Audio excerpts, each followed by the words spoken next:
মা দুর্গার পুজো করতে গিয়ে যদি শ্রীরামচন্দ্র নিজের চক্ষু দান করতে পারে, তাহলে আমিও সেই পথেই হাঁটব।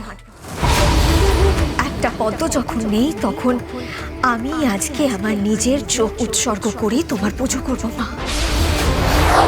আমরা আমাদের কাজ করে দিয়েছি গুরুদেব। এবার আপনি এই অমাবস্যার রাতে নিশ্চিন্তে ধারুব্রহ্ম জ্বালিয়ে সব সাধনার ব্যবস্থা করো। তুই যেন আমার কানে মধু বর্ষণ করলি মা। সোনা মা আমার, সোনা মা, সোনা মা আমার।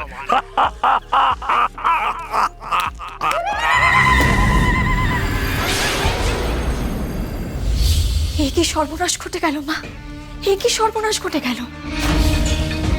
এইভাবে তীরে এসে তরি ডুবে যাবে শেষে।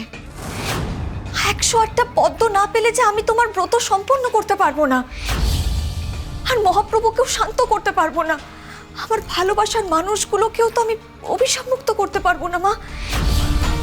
ওরা আবার কি এমন বিঘ্ন ঘটালো এই ব্রততে? না না, এত বড় অনর্থ কিছুতেই হতে পারে না, কিছুতেই হতে পারে না। আমি এখন কি করব মা, তুমি আমাকে বলে দাও, আমি এখন কি করব? আমি একটা পদ্ম কোথায় পাবো? তুমি আমার সহায় হও মা, তুমি আমার সহায় হও। আমি এত চেষ্টা করছি, তবুও আমি কেন করতে পারছি না কিছু? আমি এখন কি করব মা, তুমি বলে দাও, তুমি আমার সহায় হও। আমি একটা পদ্ম এখন কোথায় পাবো মা, তুমি আমায় বলে দাও, আমি কোথায় পাবো একটা পদ্ম? রাবণের সাথে শেষ যুদ্ধের আগে শ্রীরামচন্দ্র ঠিক করলেন যে তিনি 108টি নীলপদ্ম দিয়ে মা দুর্গার পুজো দেবেন। কিন্তু পুজো হওয়ার ঠিক আগে তিনি লক্ষ্য করলেন যে একটা পদ্ম কম পড়েছে। কিন্তু পুজো তো তাকে শেষ করতে হবে, তা না হলে মা সীতাকে উদ্ধার করা যাবে না। তারপর শ্রীরামচন্দ্র বুঝতে পেরেছিলেন যে মা দুর্গা তার ভক্তি আর বিশ্বাসের পরীক্ষা নিতে চাইছেন। তাই আর কোনো রাস্তা খুঁজে না পেয়ে তিনি ঠিক করলেন যে ওই একটা পদ্মের জায়গায় তিনি তার নিজের চোখ উপড়ে তারপর সেটা মাকে উৎসর্গ করবেন। কি বলছো তুমি? নিজের চোখ উপড়ে? মানে পদ্ম ফুলের রিপ্লেসমেন্টে নিজের চোখ?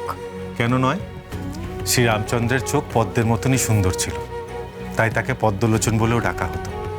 আর তিনি তো স্থির করেছিলেন যে মায়ের পূজার প্রধান উপাচার হিসেবে তিনি 108টা নীলপদ্মই মহামায়ার সামনে নিবেদন করবেন। কিন্তু পদ্ম ছিল 107টা, একটা কম পড়েছিল। তাই তিনি ঠিক করলেন যে নিজের একটা চোখ উপড়ে সেটাকে পদ্ম হিসেবে ইউজ করে তাহলে টোটাল 108টা পদ্ম হবে, সেটা মায়ের সামনে নিবেদন করবেন। তারপর তারপর শ্রীরামচন্দ্র কি করলেন? মানে সত্যি সত্যি নিজের চোখটা উপড়ে ফেললেন? না, সেটা তাকে করতে হয়নি। মা তার অটুট বিশ্বাস আর ভক্তি দেখে প্রসন্ন হয়ে তার সামনে আবির্ভূতা হলেন আর তাকে নিজের চোখ উপড়ানো থেকে বিরত করলেন।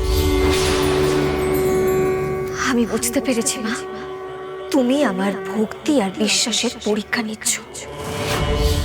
বেশ ঠিক আছে, আমি দারুব্রহ্মকে অক্ষত অবস্থায় উদ্ধার করে আমার পরিবারকে অভিশাপ মুক্ত করার জন্য যে কোনো পরীক্ষা দিতে প্রস্তুত। কিন্তু আমি তো অতি সাধারণ একটা মানুষ, ঈশ্বরের সঙ্গে আমার তুলনা চলে না। ঈশ্বরের আসনে বসে মা দুর্গার পুজো করতে গিয়ে যদি শ্রীরামচন্দ্র নিজের চক্ষু দান করতে পারে, তাহলে আমিও সেই পথেই হাঁটব।